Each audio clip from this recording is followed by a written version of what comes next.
Boa noite.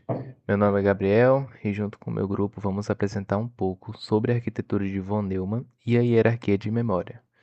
Neste trabalho, buscamos explicar como a estrutura proposta por von Neumann serve de base para os computadores modernos, organizando o processamento de dados de forma eficiente. Além disso, vamos abordar a hierarquia de memória, um conceito fundamental que ajuda a equilibrar velocidade, custo e capacidade de armazenamento nos sistemas computacionais. O modelo de von Neumann, proposto por John von Neumann em 1955, é a base da maioria dos computadores modernos. Ele define uma forma padronizada de organizar os componentes de um computador, permitindo que ele execute programas de maneira lógica e eficiente. Sua estrutura é composta por quatro partes principais: processador, memória principal, dispositivos de entrada e saída e barramento. O processador é o cérebro do computador. Ele coordena, interpreta e executa as instruções que estão na memória.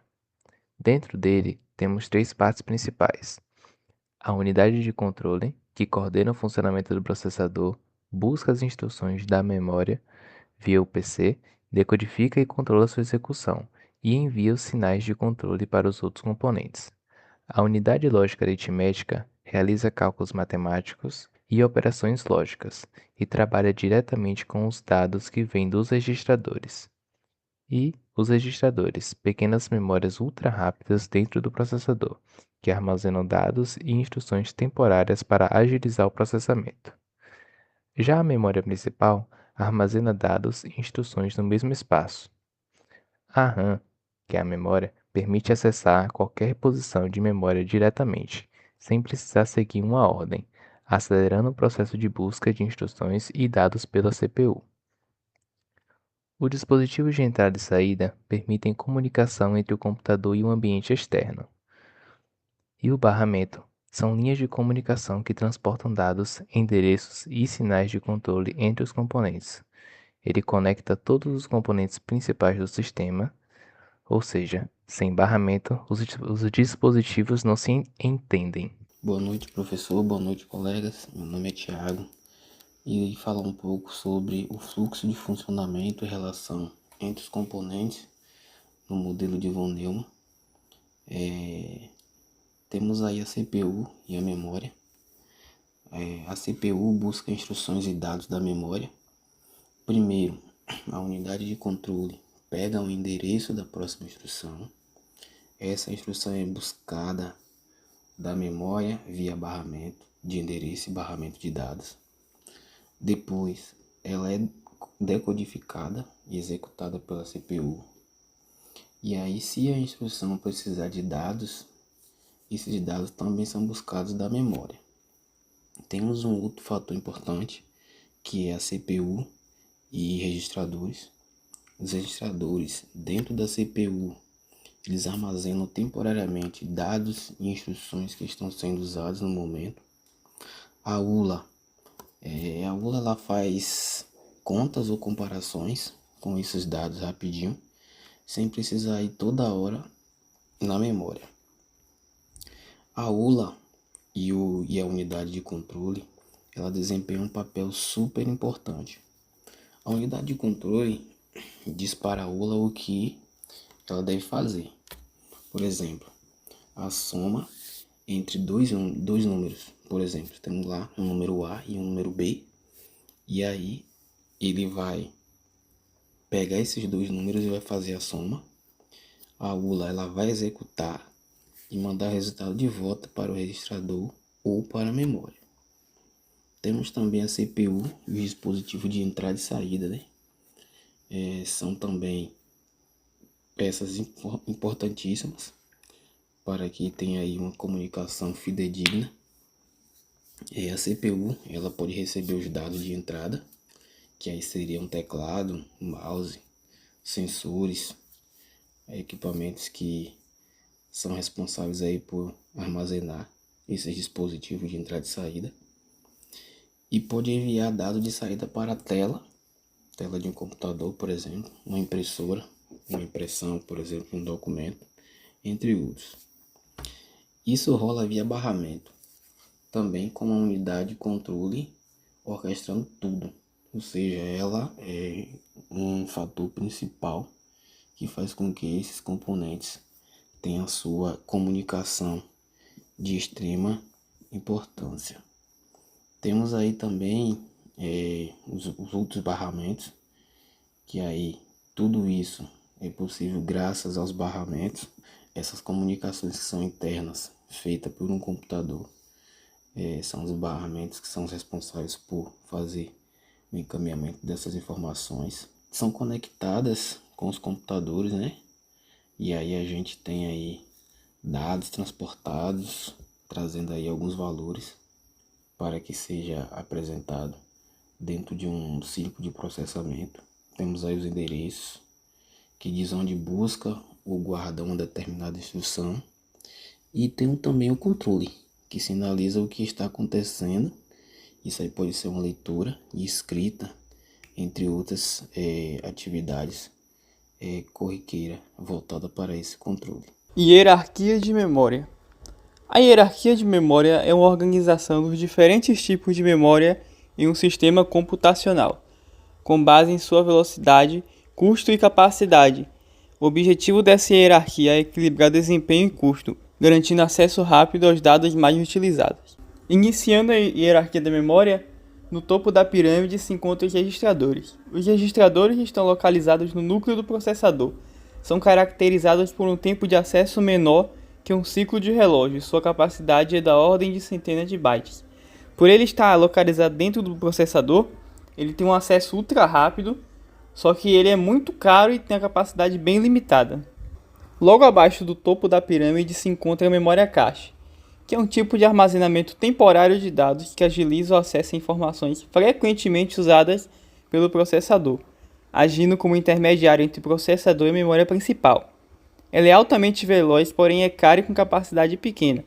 Armazena dados e instruções mais acessadas recentemente. E é dividido em níveis, existindo a cache L1, L2 e em algumas ocasiões a L3. L1 é a mais rápida e próxima da CPU. E a L3 é a mais lenta, porém tem a maior capacidade de dados. E chegamos aí, finalmente, às memórias. E basicamente, galera, só tem 3 tipos de memória aí, né? Que são a memória principal, a secundária e a terciária. Quando eu for falando sobre cada tipo de memória, eu vou dar aí uma curiosidade sobre elas, basicamente, né? Então vamos lá. Temos primeiro a memória principal, que, curiosidade já, né? Ela é o tipo de memória mais caro assim que você pode conseguir atualmente para o seu computador. Por quê? Porque agora temos a nova geração DDR5, né? Que fornece aí uma velocidade maior comparada à DDR4. Só que o único problema dela é que a acessibilidade dela agora não está muito boa, principalmente aqui para o Brasil, né? Que vocês sabem como é o Brasil, é caro para tudo. Enfim, então, as características principais dela são que ela armazena dados temporariamente enquanto o computador está ligado. Então, quando você está ali fazendo seu trabalho, você está jogando ali, o computador está armazenando ali temporariamente informações no pente de memória ali para ajudar com a performance do computador. Se vocês, por exemplo, já ouviram de memória virtual, você usa a memória do, do seu HD quando a memória RAM acabar. Isso aí é uma função que tem praticamente em todos os computadores. É dependente de ajuste, porque se você só deixar lá, ela não vai funcionar direito, você precisa ajustar. Mas isso você pode ver em qualquer vídeo do YouTube ou procurar por aí que você vai encontrar facilmente. Ela também permite acesso rápido a informações usadas pelo processador. Isso aí se aplica mais uma vez do que eu falei. Ela vai ser ali o método de comunicação mais rápido ali que tem entre todo o computador. Tipo, falando sobre memória GPU, CPU, GPU, ela vai ser a comunicação mais rápida ali. E como eu disse lá em cima também, volátil, os dados são perdidos ao desligar o computador. Então, enquanto ele está armazenando dados temporariamente ali, enquanto o computador está ligado, se você desligar, você vai perder toda essa memória aí. E temos também a memória secundária. Curiosidade, primeiro de tudo, ela é armazenamento permanente como HDs, SSDs e pendrives. E se vocês não sabiam, né, aqueles plays, eu não sei o nome, dizer o nome direito agora, mas era um aparelhinho que todo mundo tinha em casa para assistir filmes em CDs, né?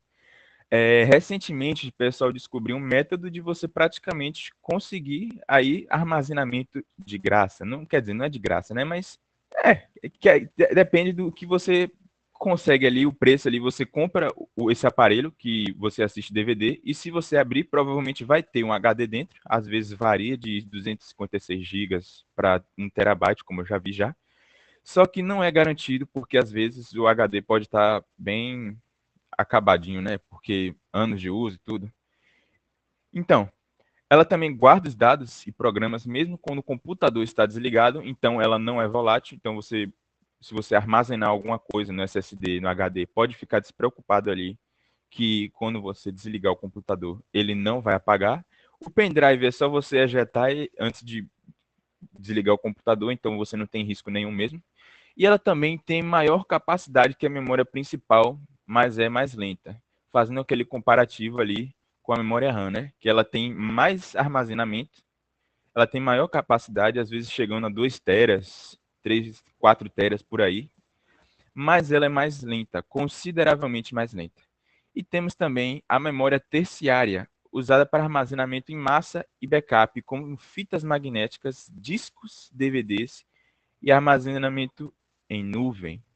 Ela é mais lenta e barata do que a memória secundária principal, porque você está se utilizando de um disco, ao invés de um componente que você vai realmente ali colocar no computador, e ela é ideal para dados que não são acessados com frequência. Aí, mais uma curiosidade para vocês também que não sabiam, antigamente, para você atualizar os drivers do seu computador, às vezes você precisava ter um discozinho pequenininho, que vinha, na maioria das vezes, por exemplo, se você tivesse uma impressora, ela vinha junto com a impressora ali, escondida ali, alguma parte dentro da impressora, e você colocava esse CDzinho no seu leitor óptico, que já faz muito tempo já que ninguém mais usa essas coisas, até porque com o advento de pendrives e essas coisas, ninguém mais precisa, e você instalava ali o conteúdo desse CDzinho aí, para fazer com que a sua impressora, o adaptador de internet, funcionasse bem.